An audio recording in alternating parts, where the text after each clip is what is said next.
कि अब समय आ गया हमें विचार करना जिससे हमारी समस्याओं का समाधान निकले। और आज भी आप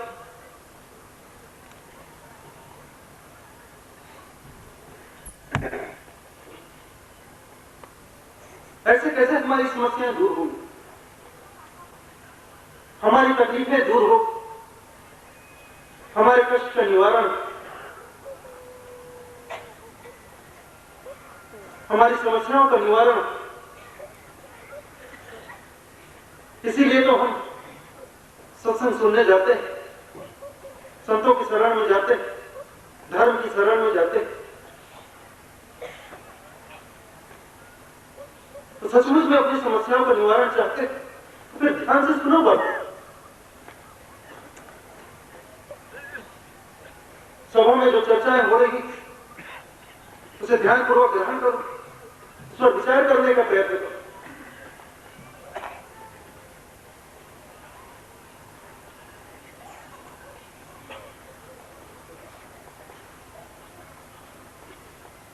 विचार करने वाली बातें संसार में लाखों करोड़ों तरह के पशु पक्षी प्राणी, उन सबको भोजन मिल रहा, उनको अपना भोजन कमाना नहीं पड़ता। प्रकृति ने उन्हें जन्म दिया तो जन्म के साथ उन्हें भोजन भी दे रही, लेकिन उसने मनुष्य को ही क्यों छोड़ दिया? मनुष्य को अपना भोजन स्वयं क्यों कमाना पड़ता है? मनुष्य को अपना भोजन स्वयं क्यों पैदा करना पड़ता है?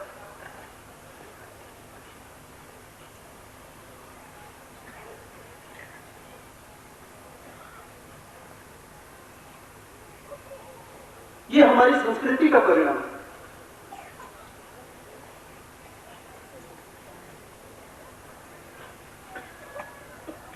प्रकृति जब लाखों करोड़ों पशु पक्षियों को भोजन दे रही है तो निश्चित ही वो मनुष्यों को भी भोजन दे सकती है, और उसने दिया भी। लेकिन सारी धरती का, सारी पृथ्वी का हमने बंदर बांट कर दिया। प्रकृति के सारे नियमों को हमने तोड़कर रख दिया, उसके धज्जे उड़ाकर रख दिया।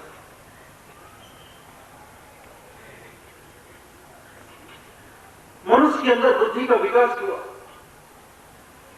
बुद्धि के विकास के साथ साथ मानव समाज में संस्कृति और सभ्यता का उदय हुआ।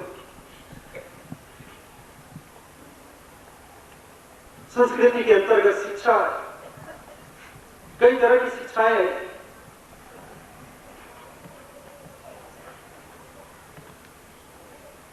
परंतु समय के प्रवाह में बहते बहते बहते बहते मनुष्य की संस्कृति न जाने कब, किस घड़ी, किस क्षण, किस मोड़ पर भोगवाद की ओर मुड़ गई, हमें पता भी नहीं चला। आज हम पूर्णतः भोगवादी हो गए।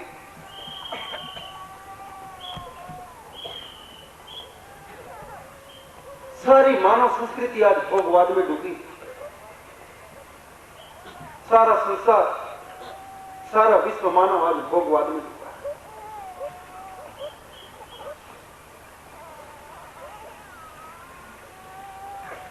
चारों ओर संसार में जहां भी जाए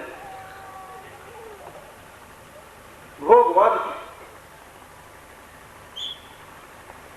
जोरों पर है, अपने चरम पर। भोग करो, भोग करो, भोग करो। संसार का जितना हो सके भोग करो, जैसा हो सके भोग करो, ज्यादा से ज्यादा भोग करो।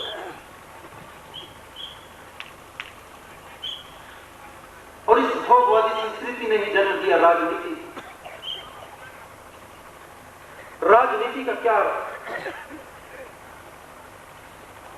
राज करने की नीति।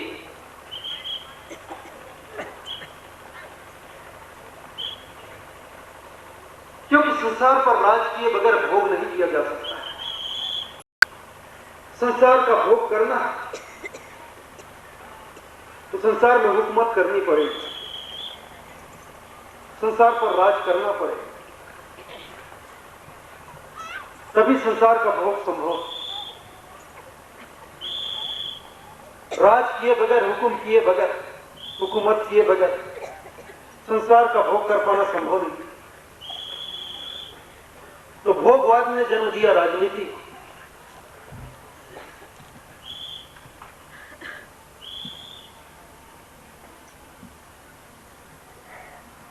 हर व्यक्ति सोचता है कैसे मैं दूसरों पर राज करूं, कैसे मैं दूसरों पर हुकूमत करूं, कैसे दूसरे मेरी आज्ञाओं का पालन करें।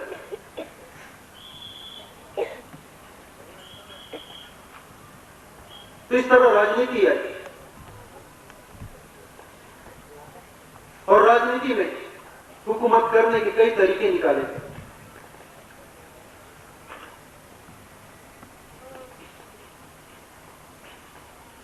सिर्फ खादी का कपड़ा पहनकर, टोपी लगाकर, गांधी टोपी लगाकर घूमने वाले ही राजनीति नहीं करते।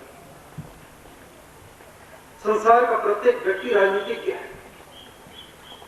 हर व्यक्ति दूसरे पर राज करने की सोचता है और राज करने का एकमात्र उपाय है दूसरे का हक मार लो, दूसरे का हक दबा लो, दूसरे का हक छीन लो।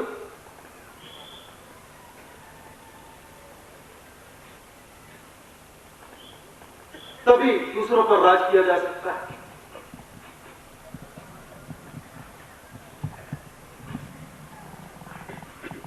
एक व्यक्ति 10 लोगों का हक छीन ले, एक व्यक्ति 10 लोगों का अधिकार हड़प ले, तो वह आसानी से 10 लोगों पर राज कर सकता है।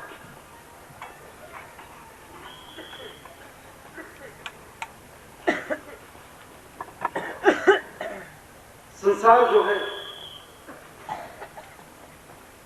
संसार में जितने प्राणी, जितने मनुष्य, क्या उनमें वह बराबर बराबर बटा है? आप विचार करो। संसार जो है, क्या वह सभी लोगों में बराबर बराबर बटा है? नहीं बटा है। किसी के पास 100 एकड़ जमीन है, किसी के पास 50 एकड़ जमीन, किसी के पास 500 एकड़ जमीन, किसी के पास 10 एकड़ जमीन और किसी के पास जमीन ही नहीं। जिसके पास जमीन ही नहीं वो भोजन पाएगा कैसे? तो लाचारी में, मजबूरी में फिर जिसके पास 50 एकड़ जमीन है, 100 एकड़ जमीन है, उसके यहां उसे नौकरी करनी पड़ेगी, उसकी गुलामी करनी पड़ेगी, तब उसको उसका हक मिलेगा। जिसने 10 लोगों की जमीन छीन रखी, हड़प रखी हो, और जिसके पास बिल्कुल ही जमीन नहीं, जो भूखे मर रहे हैं, वह उनसे कहता है तुम मेरी गुलामी करो, तुम मेरी मजदूरी करो, तुम मेरे घर नौकरी करो, तब मैं तुम्हें तुम्हारा हक दूंगा, तब मैं तुम्हें तुम्हारा भोजन दूंगा। ये राजनीति। आज सारा संसार मुट्ठी भर लोगों के हाथ में है।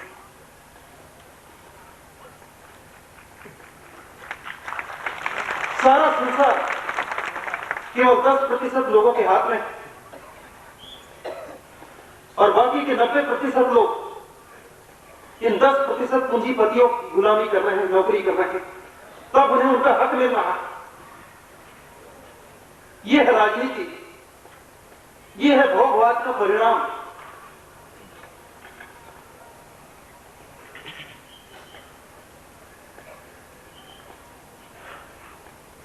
संसार का हर व्यक्ति राजनीतिज्ञ है।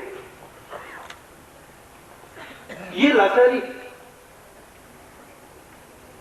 और यह मजबूरी, यह सवाल, पापी पेट का सवाल,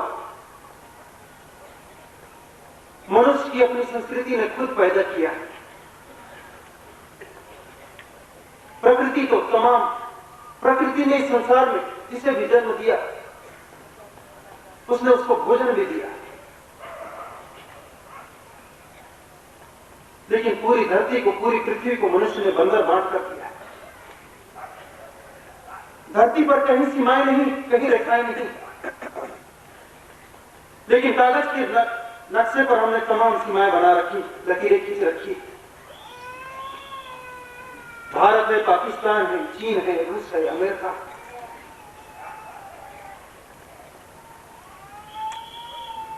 धरती पर कहीं ये सीमाएं नहीं, भारत की सीमा धरती पर कहीं। भारत का जो नक्शा हम देखते हैं कागज के टुकड़ों पर, आप आसमान पे जाकर धरती को देखोगे वैसा भारत आपको कहीं नजर नहीं आएगा। सारी धरती, सारी पृथ्वी एक अखंड रूप में आपको दिखलाई पड़ेगी, लेकिन राजनीति ने पूरी धरती को बांट दिया, खंड खंड कर दिया। और इस राजनीति का ही परिणाम, इस भोगवादी संस्कृति का ही परिणाम, जो आज इतनी गंभीर और गंभीर समस्याएं पूरे संसार में खड़ी हो गई, विश्व मंच पर खड़ी हो गई, ये सारी समस्याएं राजनीति और भोगवादी संस्कृति की गई। तो इन तमाम बातों पे हमें विचार करना है।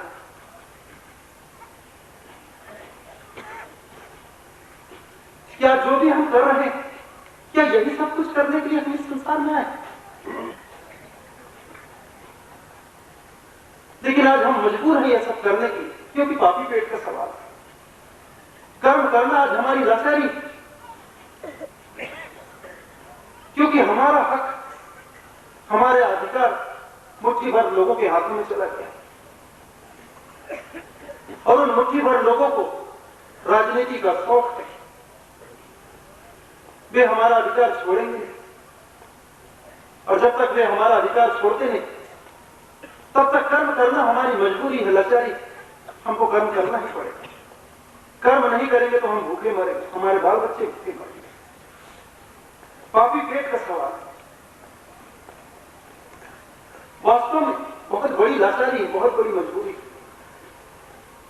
और क्या इसका समाधान? इसका तो एक ही समाधान कि उन मुट्ठी भर लोगों को, उन मुट्ठी भर राजनीतिज्ञों को साहेब की दया से, साहेब की प्रेरणा से सद्बुद्धि आ जाए और वे दूसरों का हक छोड़ दे, दूसरों का अधिकार उन्हें सौंप दे, और इस संसार से, इस प्रकृति से केवल उतना ही ले जितना उनको जरूरत है। और ये प्रत्येक व्यक्ति का कर्तव्य है कि इस प्रकृति से हम उतना ही ले जितने की हमें आवश्यकता है।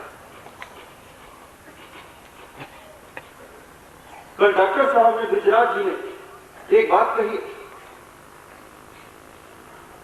आज विश्व की समस्याओं का समाधान कबीर साहब की वाणी वचनों से ही हो सकता है। इसलिए मैं प्रयत्न कर रहा हूं कि साहेब कबीर के वाणी वचन विश्व मंच पर जाए। और ये बिल्कुल सही बात है, इससे बड़ी कोई समस्या नहीं। और इस समस्या का समाधान कबीर साहब के 2 लाइन के दोहे से मिल जाता है। साईं इतना दीजिए जामे कुटुंब समाए, मैं भी भूखा ना मरूं साधु भूखा।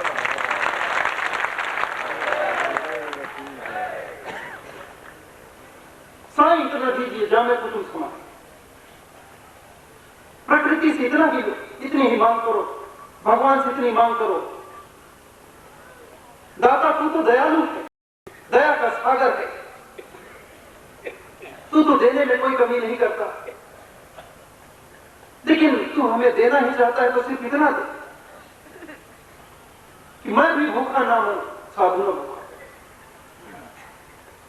तू देना ही चाहता तो बस मुझे इतना ही दे कि मेरा पेट भर जाए, मेरे बाल बच्चों का पेट भर जाए, और कभी मेरे बाहर से, कभी मेरे द्वार पर, मेरे घर पर कोई साधु गुरु पधारे तो मैं उनकी भी सेवा कर सकूं। बस तू मुझे इतना ही, ज्यादा की मुझे आवश्यकता नहीं। ये भाव सबके हृदय में जिस दिन आ जाएगी, इस भाव को जिस दिन हम पकड़ लेंगे, उस दिन भोगवादी संस्कृति ही समाप्त हो जाएगी। और जिस दिन भोगवादी संस्कृति मिट जाएगी, उस दिन संसार से राजनीति मिट जाएगी।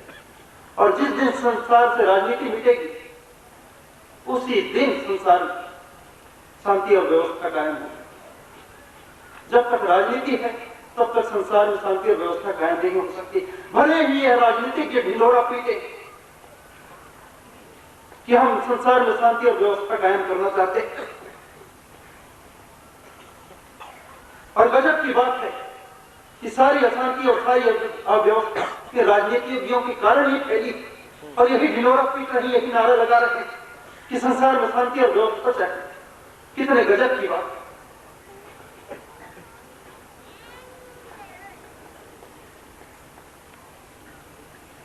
तो सदगुरु उनको सद्बुद्धि दे कि वो राजनीति छोड़े और इस जीवन की मानस तन को जो हमने पाया, मनुष्य जन्म लेकर आए, उसका परम उद्देश्य क्या, इस ओर अपना ध्यान लगा। हर मनुष्य को विचार करने की आवश्यकता है और गंभीरता से विचार करने की आवश्यकता है। क्या आज हम संसार में जो कुछ भी कर रहे हैं, क्या यही करने के लिए हम संसार में पैदा हुए? यही सब कुछ करने के लिए हमें मनुष्य तन मिला? नहीं। मनुष्य जन्म तो मुक्ति का द्वार है, क्योंकि मनुष्य के पास ही बुद्धि, सोचने समझने की शक्ति है। मनुष्य जन्म में आकर ही हम विचार कर सकते हैं। तो मनुष्य तन को पाकर हम विचार छोड़कर दुनिया के झंझटों में लग गए। तो कितने अफसोस की बात कि यह दुर्लभ मानुष तन हम गंवाने जा रहे हैं। और साहब कहते हैं, मानुष ऐसा जीव रहा, बहुरी न दूजी बार, पक्का फल जो गिर पड़े बहुरी न लगे, बहुरी न लागे। मानुष ऐसा जीव रहा, मिले न दूजी बार। और ये मनुष्य तन, मनुष्य जीवन ऐसा जो दोबारा मिलना हमें संभव नहीं, एक बार ही मिला। और साहब कह रहे हैं दोबारा नहीं मिलेगा, मिले ना दूसरी बार। और ऐसा अमूल्य मानुष तन पाकर हम उसे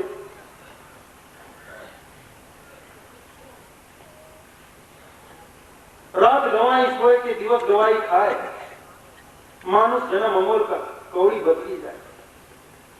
साहिब का वचन,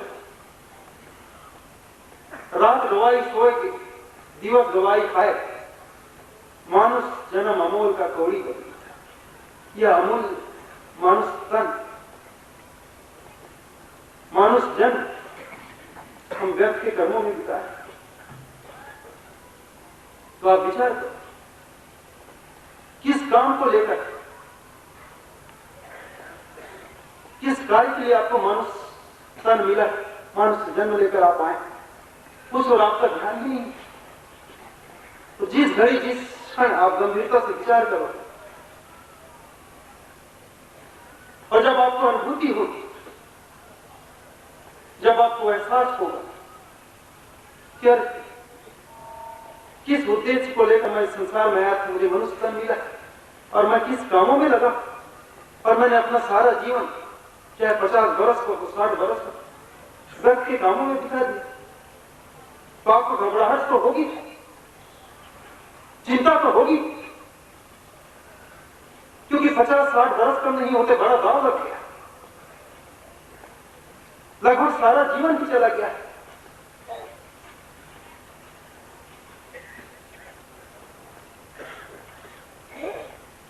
व्यक्ति को जब अचानक बोध हो कि 60 वर्ष तक, 70 वर्ष तक जिसे मैंने सार्थक समझकर अपनाया था, सार समझकर अपनाया था, एक घड़ी, एक क्षण में वह सारा व्यर्थ हो गया, निरर्थक हो गया, तो आदमी घबराएगा। तो ऐसी घबराहट भरी धर्मदास जी साहब को।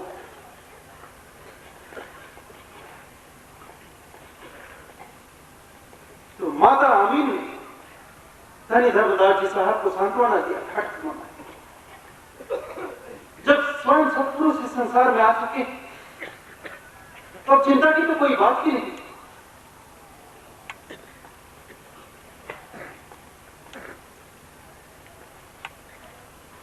कहीं न कहीं साहब से दोबारा भेंट हो ही जाए। चलिए आज ही इसी क्षण इसी घड़ी हम सदगुरु की खोज में चल पड़े, सदगुरु को ढूंढने निकल पड़े। उसी घड़ी उसी क्षण माता अमीन का यह कथन सुनते धर्मदास जी उठ खड़े हुए, माता अमीन का हाथ पकड़ा और दौड़ते हुए अपने भवन से निकले। लोग पुकारते रह गए, रुको रुको रुको, कहां चले जा रहे हो? अपना भवन, अपना महल, अपना माल खजाना, अपना व्यापार,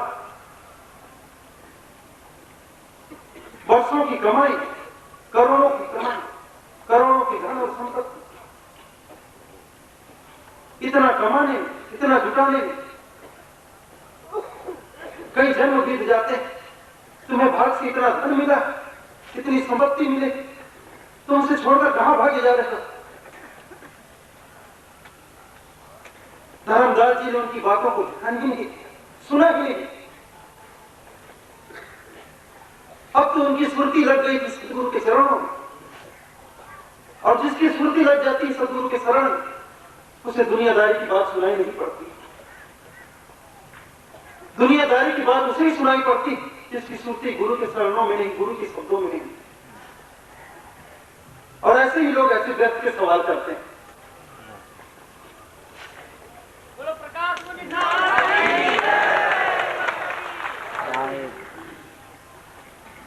जो गुरु की आज्ञा हुई उस ओर ध्यान नहीं, इन व्यर्थ के प्रश्नों की ओर ध्यान, इन व्यर्थ की बातों की ओर ध्यान।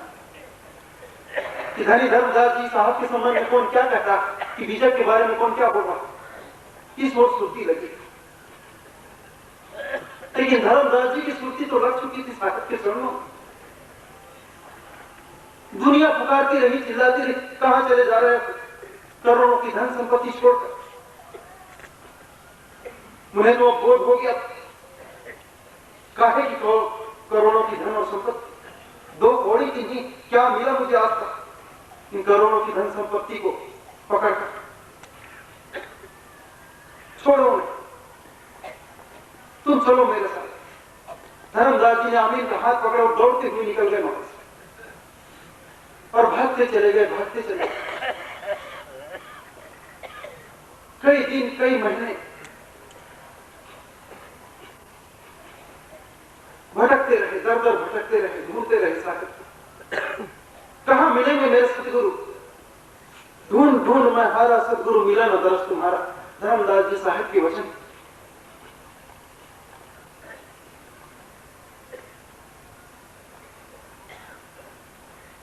व्याकुल बेतहसा, बेहाल होकर इधर से उधर भटक रहे थे धनी धर्मदास साहब, आमीन माता को साथ और साहब को ढूंढ रहे, ढूंढते ढूंढते ढूंढते ढूंढते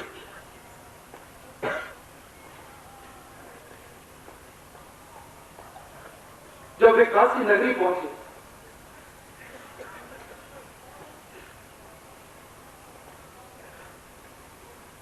और काशी नगरी में भटकते हुए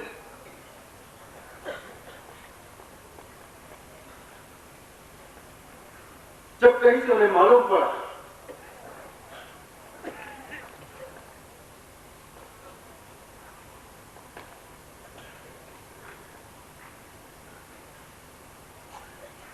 कि साहेब की कुटिया तो वहां फलाने जगह पर,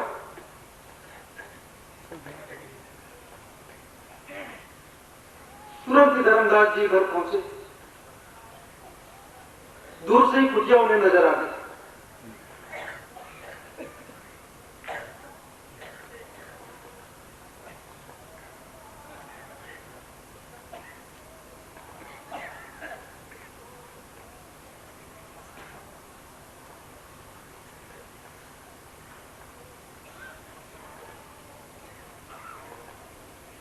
सदगुरु बैठे थे कुटिया के सामने, बहुत से भक्त, कीर्तन चल रहा था। दूर से ही धर्मदास जी ने देखा, इस तब तक खड़े होकर देखते ही रहे, निहारते ही रहे। साहब ने भी उन्हें देख लिया, दूर से ही पहचान लिया। बैठे बैठे ही आवाज लगाई, बड़े प्रेम से, हृदय से आवाज लगाई, आओ धर्मदास को धारो, चिप चिप तुम काटे नहीं। साहब के वचन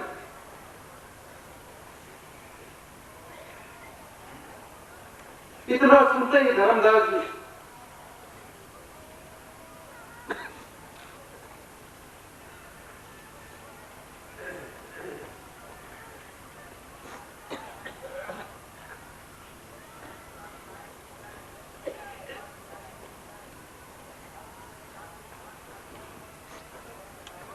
गिरते पड़ते साहिब की ओर भागे और जाकर साहिब के चरणों में गिर पड़े और फूट फूट कर रोने। साहिब ने प्रेम से धर्मदास जी को उठाया, हृदय से लगाया,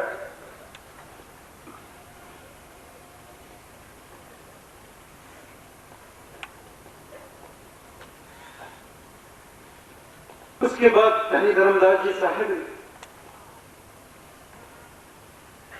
सदगुरु के चरण ऐसे पकड़े, ऐसे धरे, जो जीवन पर्यंत नहीं छूट पाया। कुटुंब छूट गया, परिवार छूट गया, धन संपत्ति छूट गई, महल खजाना छूट गया, पर सदगुरु के चरण नहीं छूटे। इतने गुरु भक्ति में लीन हो गए।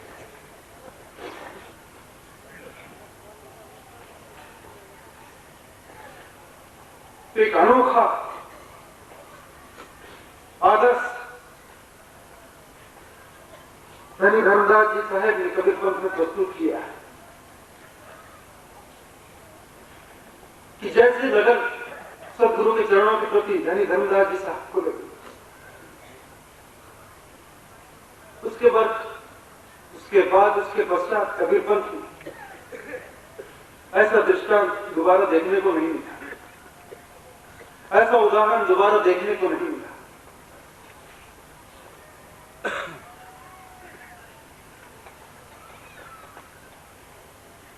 फिर बहुत चर्चाएं चली, ज्ञान गोष्ठियां हुई, सत्संग पे सत्संग चला।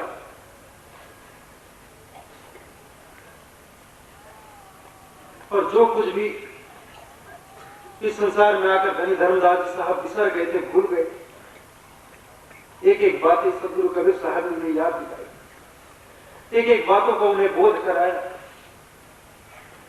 जिसके पश्चात उन्होंने धर्मदास जी साहब को कहा।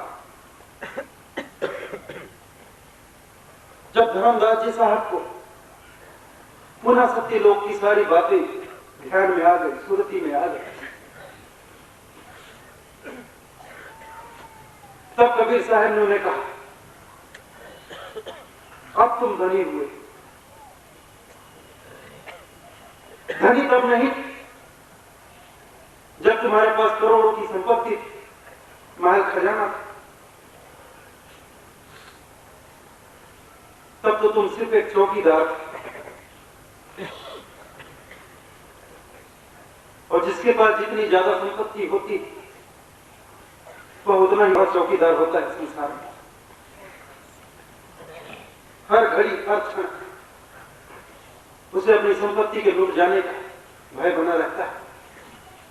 24 घंटे वह चौकसी करता रहता है, मेरी धन संपत्ति कहीं चोरी ना हो जाए, कोई लूट के न ले जाए। तो इस संसार में धन संपत्ति जोड़कर कोई उसका मालिक नहीं बना, तो सिर्फ चौकीदार बना। और जिसके पास जितनी ज्यादा संपत्ति वह उतना ही बड़ा चौकीदार। धन संपत्ति जोड़कर कोई धनी नहीं बन जाता। धनी तो वह होता है जो नाम धन को पा लेता है, आत्मधन को पा लेता है, आत्मपद को पा लेता है। इसीलिए तो आत्मपद को परम पद कहा गया है, जिसके सामने संसार के सारे पद छोटे पड़ जाते हैं और संसार के पद तो आते हैं और जाते हैं, आज है कल नहीं। लेकिन आत्मपद तो ऐसा है कि एक बार इस पद में प्रतिष्ठित हो जाओ, बैठ जाओ,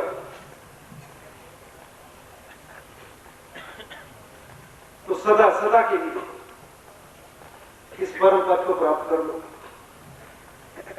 तो क्या संसार के छोटे मोटे पदों के पीछे दौड़ रहे?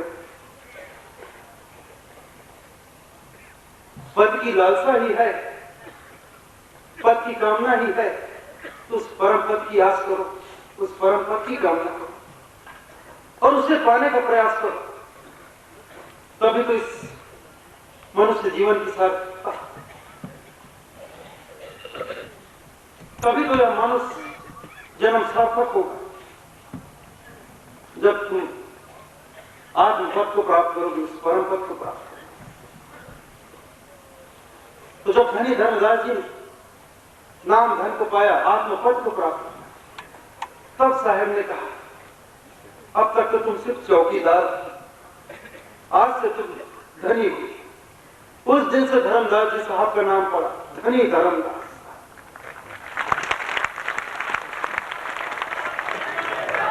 तो ये सारी कहानियां हैं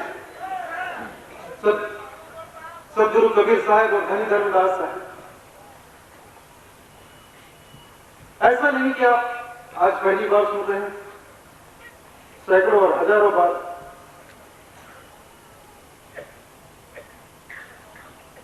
आपने ये सारी कहानियां सुनी।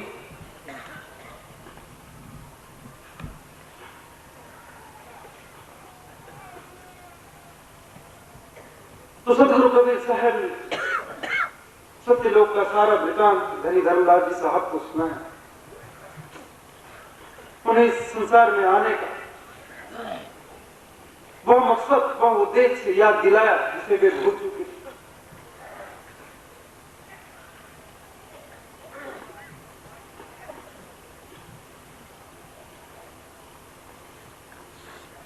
इसके उपरांत जब पूर्णतः धनी धर्मदास जी साहब योग्य हो गए,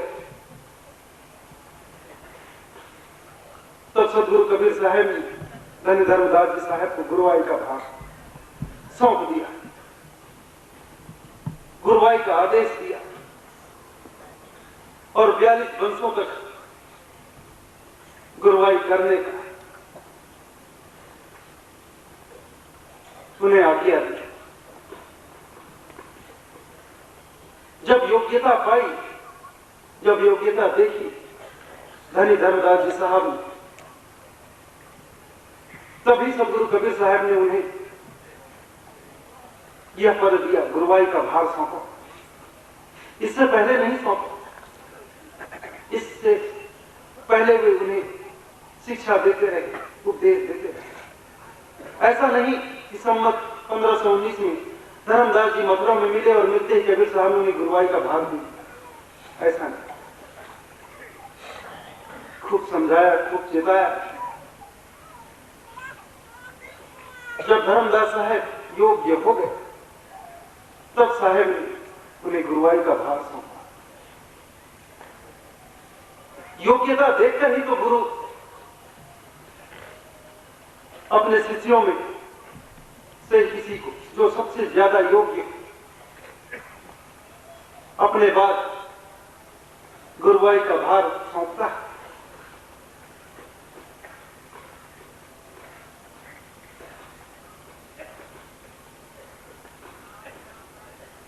मध्यकाल में जितने भी संत हुए,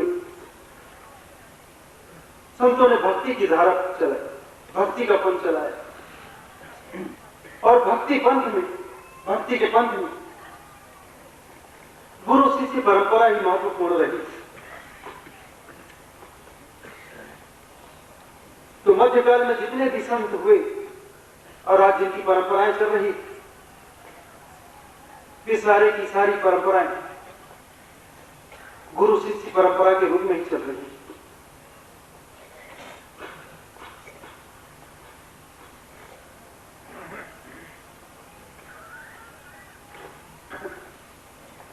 तो एक गुरु अपने बाद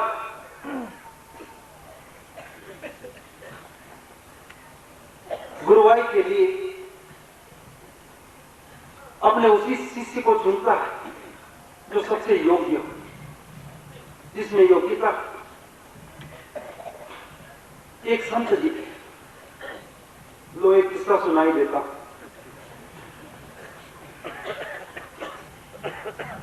एक संत जी एक गांव में उनका आश्रम था।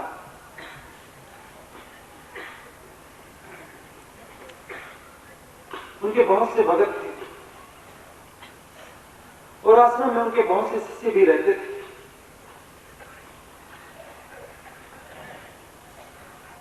संत जी जब वृद्ध हुए तो उन्होंने विचार किया कि अब मैं वृद्ध हो चला, अब यह जिम्मेदारी मैं संभाल नहीं पाऊंगा, शरीर जर्जर होने जा रहा है, अब अधिक मेहनत मुझसे नहीं होगा, अधिक भ्रमण मुझसे नहीं होगा, तो मैं किसी को अपना उत्तराधिकारी बना लूं, अपने ही किसी शिष्यों में से अपना उत्तराधिकारी चुन लूं जो मेरा कार्य संभाल ले और मेरे बाद इस कार्य को, इस परंपरा को आगे बढ़ाए।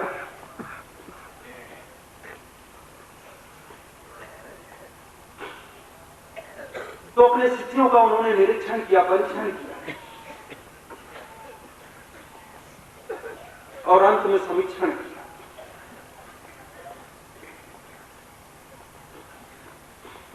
सबसे पहले उन्होंने निरीक्षण प्रारंभ किया। तो शिष्य तो कई थे,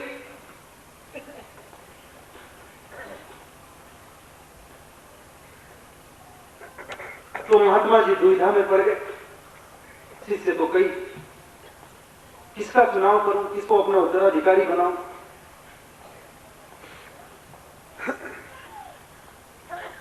फिर उन्हें विचार आया क्यों ना इनका परीक्षण किया जाए, परीक्षा लिया। तो 4-5 शिष्यों को उन्होंने अपने पास बुलाया और उन सबको चने का एक एक दाना थमा दिया, पकड़ा दिया और उनसे कहा, लो चने का एक एक दाना मैं तुम्हें दे रहा हूं, इसे पकड़ो और मैं 4 वर्ष के लिए भ्रमण पे जा रहा हूं, 4 वर्ष बाद मैं लौटूंगा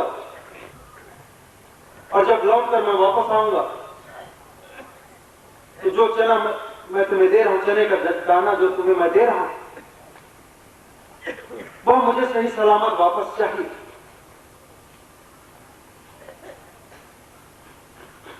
तो 5 शिष्यों ने खुशी खुशी गुरु की आज्ञा को स्वीकार कर लिया और चने का एक एक दाना ग्रहण कर लिया। गुरु जी 4 वर्षों के लिए भ्रमण पर निकल गए।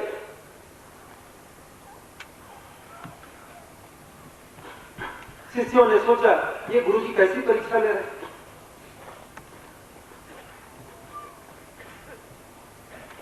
अगर वे हमारी योग्यता जांचना चाहते हैं तो किसी अच्छे ढंग की परीक्षा लेते, किसी और ही ढंग की परीक्षा लेते। ये क्या चने का एक दाना पकड़ा दिया और कहकर चले गए, 4 वर्ष बाद में ये चने का दाना सही सलामत वापस है। ये कौन सी बड़ी बात है।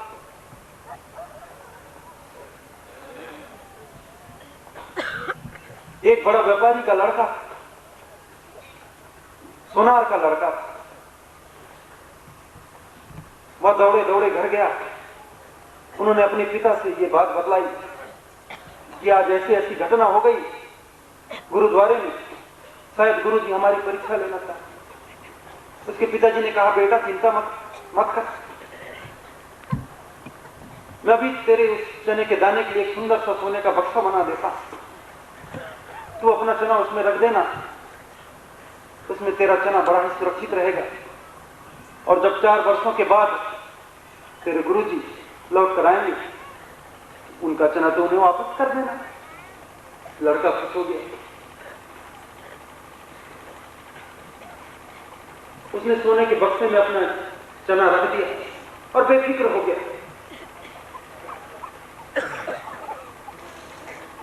दूसरा शिष्य था, वो लोहार का लड़का था। वह भी दौड़कर घर गया। उसने भी अपने बाप को सारी बात बताई। तो लोहार ने अपने बच्चे के लिए लोहे का बक्सा बना दिया। लोहार के बच्चे ने अपना चना लोहे के बक्से में डाल दिया। तीसरा बढ़ई का लड़का, उसके बाप ने लकड़ी का बक्सा बना दिया। उसने लकड़ी के बक्से में अपना चना रख दिया।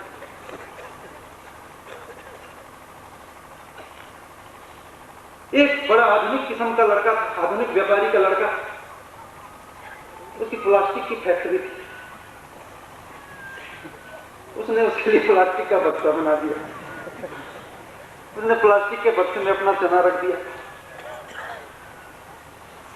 लेकिन पांचवा जो बच्चा था, वह किसान का बच्चा था।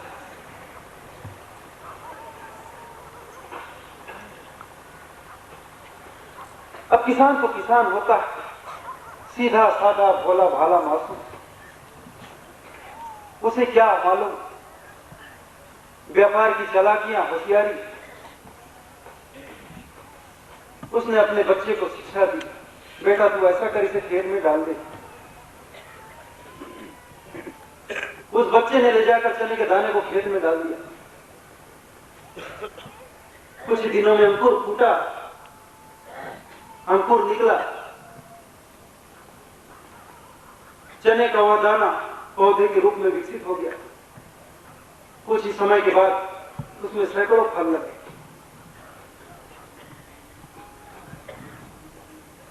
एक चने से सैकड़ों चने के दाने हो गए। दूसरे साल उसने फिर उसको खेत में डाल दिया, 1 के 1000 हो गए। तीसरे साल फिर डाला, 1000 के लाख हो गए। चौथे साल गुरुजी पधारे।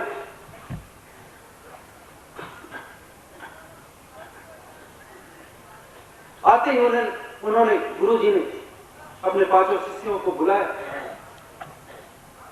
और कहा, जो चने का दाना मैंने तुम लोगों को दिया तो मुझे वापस करो। दौड़े दौड़े सभी लोग गए, चारों बच्चे गए, जो व्यापारी के बच्चे थे। चारों दौड़कर गए अपने अपने घर, अपना अपना बक्सा उठा लाए और गुरुजी को सौंप दिया बक्सा। गुरुजी ने बारी बारी चारों बक्से खोले। चारों का चना सड़ चुका, उसमें कीड़े लग गए, चना ही समाप्त हो गया, कीड़े खा गए। फिर 5वें बच्चे से पूछा, जो किसान का बच्चा था,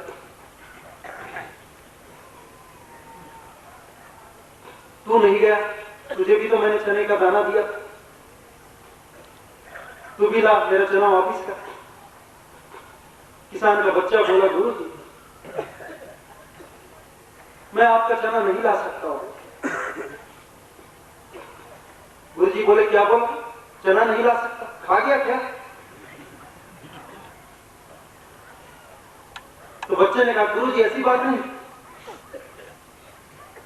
मैं आपको दे नहीं सकता, ऐसी बात नहीं, लेकिन यहां नहीं ला सकता।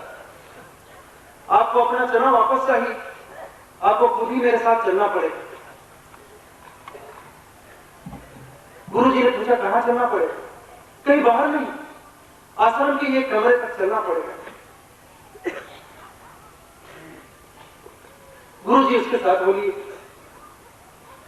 वो बच्चा उन्हें एक कमरे में ले गया, कमरे का दरवाजा खोला और बोला, लीजिए गुरु, ये रहा आपका चना। पूरा कमरा चनों से भरा पड़ा।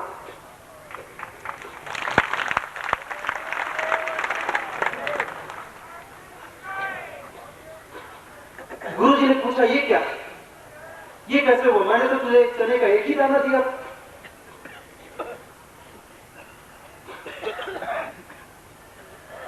मैंने तो तुझे चने का एक ही दाना दिया था, लेकिन इतना कैसे, तू मुझे इतना चना कैसे वापस कर रहा है? बालक ने कहा, गुरुजी ये आपका वही एक चना जो समय के साथ इतना बढ़ चुका है। कैसे? गुरुजी ने पूछा। बच्चे ने कहा, गुरुजी आप तो चने का एक दाना देकर चले गए भ्रमण में,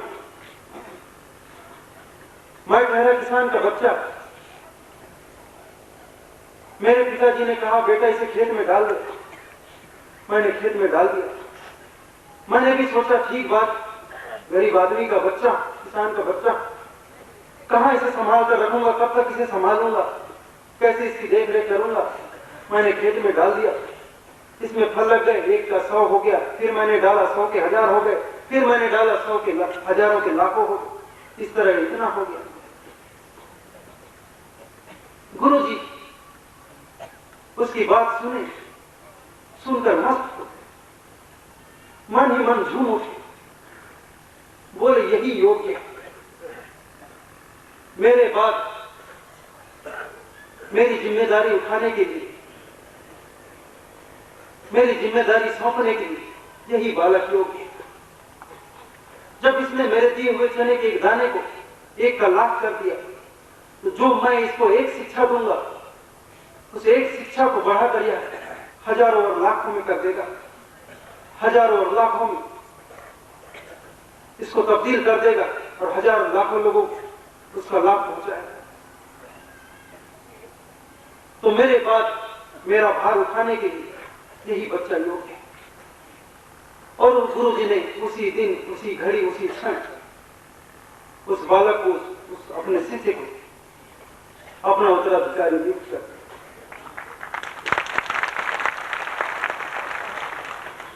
तो गुरु उसे ही अपना उत्तराधिकारी चुनता है जो योग्य हो, जिसमें योग्यता। तो धर्मदास जी साहब में यह योग्यता थी,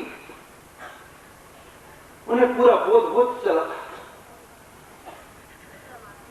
अब वे अपने ज्ञान की स्थिति में वापस लौट चुके थे और स्थिर हो चुके थे।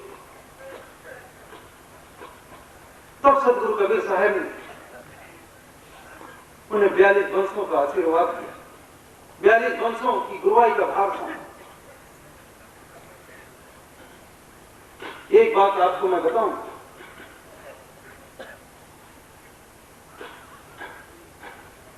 ये सारे उपदेश सदगुरु के धर्मदास साहब के साथ साथ आमीन माता को भी मिले। जितना उपदेश धर्मदास साहब को मिला, उतना ही उपदेश आमीन माता को, और जितना ज्ञान धर्मदास साहब को हुआ, उतना ही ज्ञान आमीन माता को भी हुआ। दोनों ही अपने ज्ञान की स्थिति में लौट चले थे और स्थिर हो चुके। और इस स्थिति में जो भी संतान होती वह ज्ञानवान ही होती है।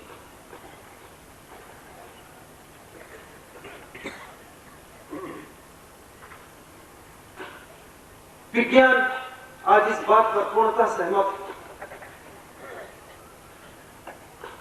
कि मां बाप का स्वभाव बराबर बच्चे पर उतरता है। विज्ञान आज इस बात को 100% स्वीकार करती है। मां बाप के पूरे लक्षण बच्चों पर उतरते हैं।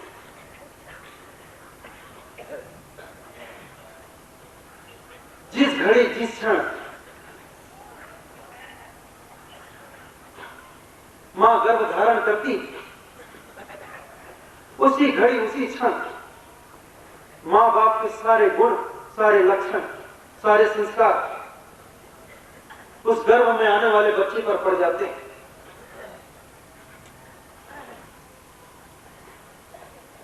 तो गर्भ धारण करते वक्त जो माताएं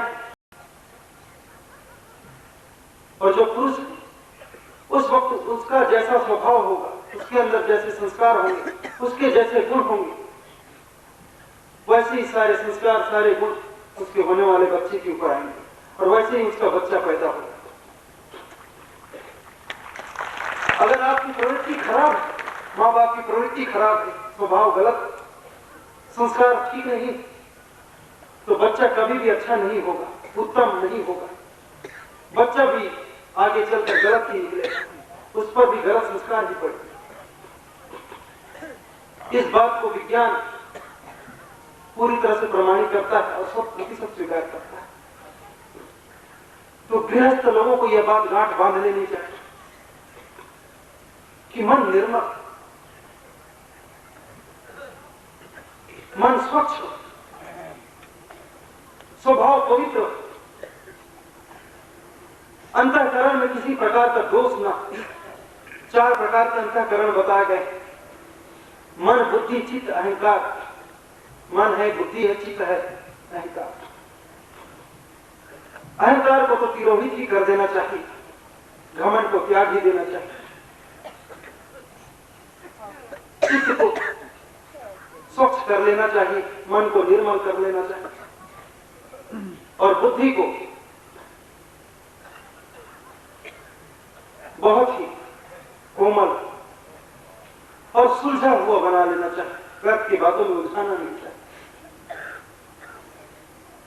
बुद्धि को सद्वृत्ति पर लगाना चाहिए। यह सब जब हम धारण कर लेंगे, अपने अंतःकरण को सुधार लेंगे, माता और पिता जब अपने अंतःकरण को सुधार लेंगे, उसके बाद यदि उनको कोई संतान होता तो निश्चय मैं आपको लिख कर देने को तैयार हूं, वो आगे चलकर महापुरुष ही बनेगा, संत ही बनेगा।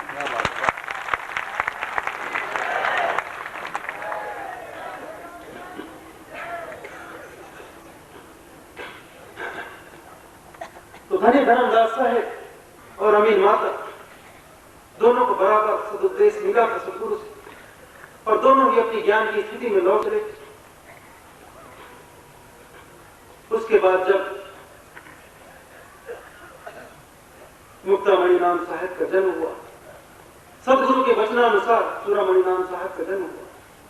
ये दोनों नाम एक ही पुरुष के नाम, चूड़ामणि, वचन चूड़ामणि। सदगुरु के आदेशानुसार उनका जन्म हुआ, सदगुरु के वचनानुसार उनका जन्म हुआ, इसलिए उन्हें वचन चूड़ामणि नाम है, वचन वंश कहा जाता है। और इस तरह से सदगुरु की आज्ञा अनुसार 42 वंशों की गुरुवाई धनी धर्मदास जी साहब को प्राप्त हुई। और इस 42 वंशों के संबंध में सदगुरु कबीर साहब ने अनेकों भविष्यवाणियां जो आज तक बिल्कुल सही होती चली आ रही और आगे भी सही होंगी। और इस बीच में जो कुछ लोग इस तरह के भ्रामक प्रचार करते हैं,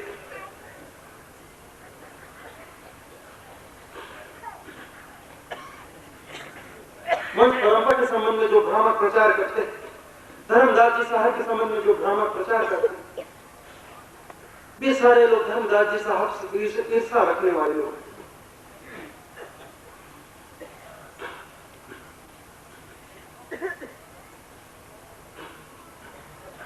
और यह ईर्षा का भाव, द्वेष का भाव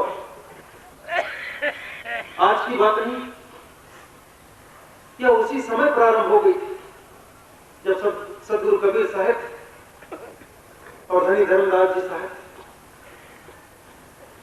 जब सदगुरु कबीर साहब ने धर्मदास जी साहब को गुरुवाई का भार सौंपा, 42 वंशों तक गुरुवाई का भार सौंपा, तो और बाकी जो उनके शिष्य थे, जिनमें से कुछ लोग आस लगाकर बैठे कि कबीर साहब की बात गुरुवाई का भार हमें मिलेगा। एक बात निश्चित जानो आप, हर व्यक्ति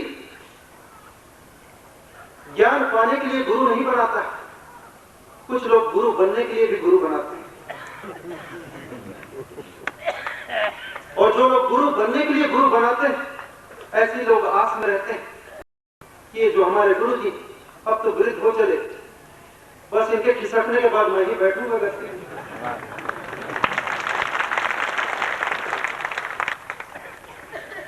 ऐसे लोग जो आस लगाकर बैठे होते हैं। अब आशा तो जाती नहीं, साहेब ने कहा मन मरे न माया मरे मरना जात शरीर, आशा तृष्णा ना मरे कह गए दास। तो धर्मदास साहब के समय में भी, कबीर साहब के समय में भी हो सकता है कुछ लोगों ने आस लगाकर रखा कि आशीर्वाद इधर हो जाए, लेकिन आशीर्वाद हो गया उधर।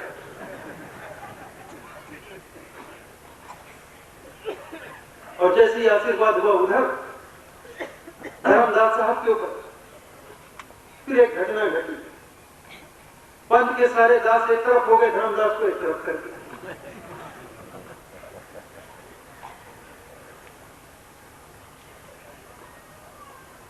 और स्थिति आज भी ऐसी बनी। पंथ के जितने दास हैं सब एक तरफ हैं और धर्मदास को एक तरफ कर दिए।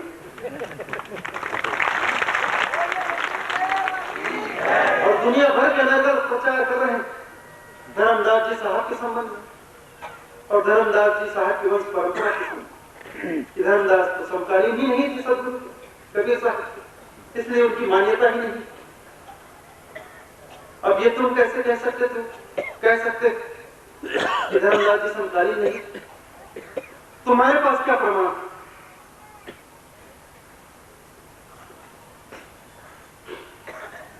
धर्मदास जी साहब के समकालीन होने के तो सैकड़ों प्रमाण हैं। 50 ग्रंथ और साहित्य जिनमें समाज रूप में कबीर साहब और धनी धर्मदास साहब के वाणी थे। तो कुछ लोग ऐसा भी कहते हैं ये सारे ग्रंथ तो बाद में रच दिए गए। धर्मदास जी तो बड़े व्यापारी थे, पैसे वाले थे, उन्होंने साधु संतों को पैसा दे देकर ग्रंथ बनवा लिया। तो ऐसा कहने वाले अपने आप को क्या सिद्ध कर रहे हैं आप सोच लो। ऐसी जो बातें करते हैं, ऐसा जो प्रचार करते हैं, वे आजकल के तथाकथित संत लोग ही, आजकल के तथाकथित संत लोग ही ऐसा प्रचार करते हैं। तो सोच लो ऐसी बातें कहकर अपने आप को वे क्या सिद्ध कर रहे हैं कि धर्मदास तो पैसे वाले थे, उस समय के साधु संतों को पैसा देकर, समझ रहे हो बात, साधु संतों को पैसा देकर ग्रंथ बनवा लिया होगा। तो उस समय के संत लोग जब घूसखोर थे तो क्या आजकल के संत लोग घूसखोर नहीं?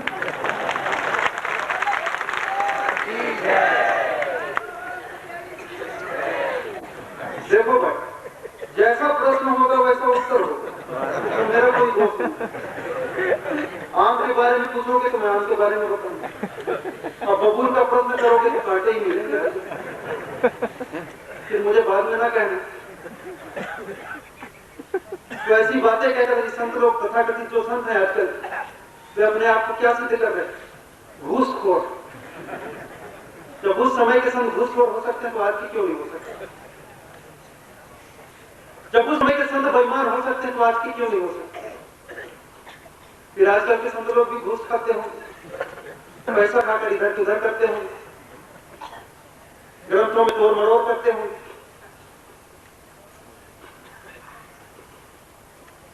और इन सबके पीछे हाथ है ईर्ष्या और राग द्वेष का। कंचन तजना सहज है भैया, साहब ने कहा कंचन तजना सहज है, सहज क्रिया करने, मान बड़ा ईर्षा दुर्लभ तजना ये। साहब ने पहले कह दिया। कंचन छोड़ने वाले, कामनी का मोह छोड़ने वाले, दोनों बातें बहुत सरल है, आसान है। सहज कंचन तजना सहज, सहज क्रिया करे, मान बड़ा ईर्षा दुर्लभ तजना। मान बड़ाई और ईर्षा छोड़ना बहुत मुश्किल है। तो जो लोग आस में बैठे